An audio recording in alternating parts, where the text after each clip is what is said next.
Thanks for staying with us. So recently, the CBN issued a fraud alert to the Nigerian public about the alarming rate of cybercrime activities. And according to them, cybercriminals steal sensitive information or gain unauthorized access into computers or mobile phones using different techniques. Joining us is a financial technology expert, Mr. Tunji Andrew. Good morning, sir. Are you there? Good morning. I'm here. You can call us on 09. Thanks for having me. Yes, thanks for joining us. Now, the issue of financial crime, especially online, lots of people have been victims of these acts. How do we as citizens begin to ensure that we don't fall prey to these activities? I think the first thing is to understand how your phone is connected to your bank account, how your SIM card, as secure as it is, at least I know that the regulators have tried to make it very secure, how it is a signature in itself to your financial transactions. You know the way it is that you go to your checkbook and you do a signature, and that signature is seen as an authentication from you. Your SIM card is also seen in that same regard, especially in terms of trying to push financial inclusion in the country. So for people, we need to just educate ourselves and also know the channels that are open to us in case we get our phones stolen or maybe misplace our phones at some point or the other, or basically even just start paying more attention to even when we leave our phones in places that are not entirely secure. Okay. Yeah. What would you advise for like this category of people, as, like much older generation? You know, they're still already trying to figure out the phone. And if you hear most of the stories, they seem to be the ones that fall prey to things like that. What is the simplest advice or, you know, like a set of things to do we can tell someone older who really is not keen about learning everything about their phone, but to help keep them safe from things like this? Unfortunately, there isn't a SIM card for the older generation or SIM card for the less tech savvy. Yeah. And this is, of course, one of the things that these cyber criminals tend to take advantage of. For instance, you find out that some people are funny because they want to remember their BVN numbers, save their BVN on their phone as BVN. And most people don't also realize that if you have an app like Truecaller on it, people can, find out that BVN number just by searching. So really? It's a situation whereby we need to be very careful with how we use our mobile phones. Because, one of the things about it is that if your SIM card is not with you, if it is stolen, it carries all your bank information. It's pretty simple. All I have to do is dial the code of a few banks to know which bank you're using. All I also have to do is dial a particular code to get your BVN number. Note that just dialing a code brings your BVN to the particular phone itself.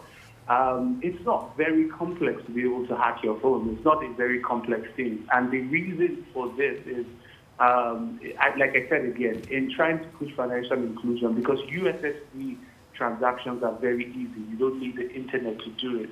You can do it anywhere as long as there's mobile telecommunication network or access to that particular place. So at the top of my mind, I'm thinking, if you do not think they are that savvy, then you have to pay a little bit more attention to making sure that they are not taken advantage of, because really there's really very little we can do in that area. So, but if you lose your phone, the first thing you need to do is go cancel your SIM, correct? To save all your data. Actually, no. Canceling your SIM can take a while, but what you need to do is that every single bank has created a protocol for you to be able to suspend your card immediately. Okay. And that is the first thing you need to do, because the guys are not trying to take charge of your SIM card. They will most likely throw it away immediately. What they want is the money in your bank account. So you have to either have access to mobile banking, internet banking. Internet banking where you can log into your account via the internet and suspend your card from there. Some banks also have a call center, although I would advise that you not use the call center because it can take a while for them to pick up sometimes. I just advise a lot of people to know how to get into their internet banking settings because that gives you immediate access from any computer anywhere. You can just log in quickly, suspend, and then while you're trying to get back your SIM so that, because what they do immediately at first is that they try to recharge airtime credit. Now, when you do airtime credit, you know that if you do star something, star 200 hash, it doesn't really ask you for any password. If you check, if you notice anytime you've done that, it doesn't ask you for a password. Right. But when it gives you the airtime, it will tell you the balance in your account.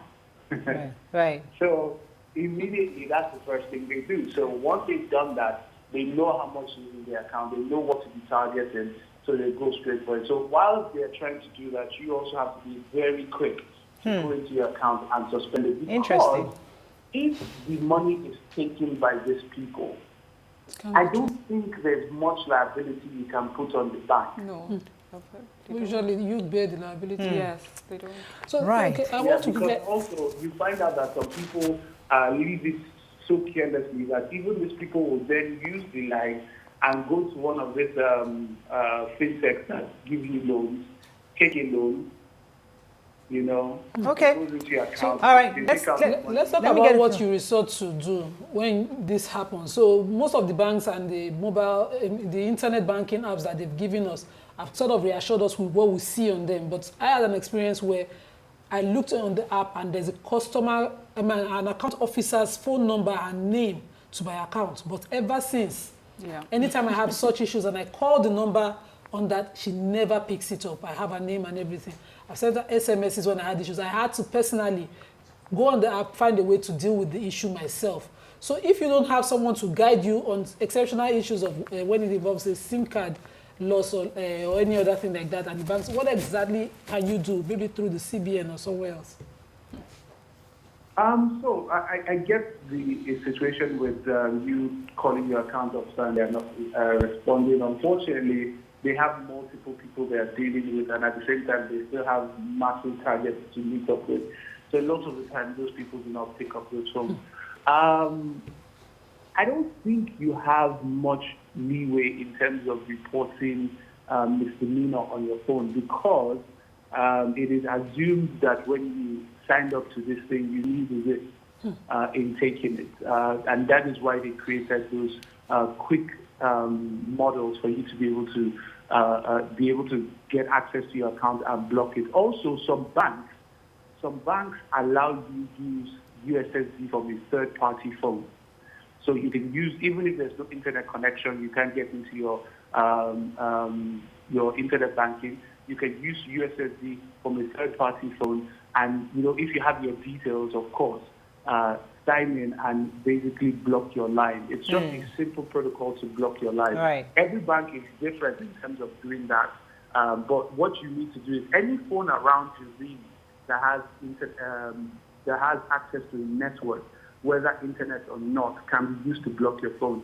So what you need to do is find out from your own bank how to do it. So that you not get into that situation. I have to run off with you, but let me ask you, this is a personal question. I lost my phone a few weeks ago. I lost my SIM.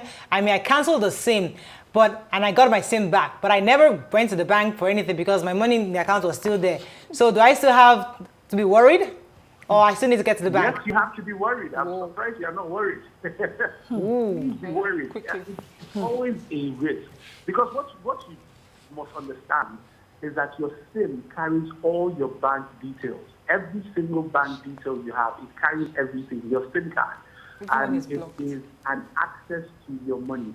Whether they take it now, whether they take it in 2 months, whether they don't remember until they see it in 4 years, it can still be an access to your account. And even if they don't do it, you just don't want your details lying around there. So what you want to do is to make sure that you block that particular account and get a new one, and do all the right things you need to do. Right. Thank you so much, sir, for joining us. We appreciate this information. I'm rushing off to the bank right after this. I'm telling you. Let's go on a break. When we come back, we continue with your views. Stay with us. We'll be right back.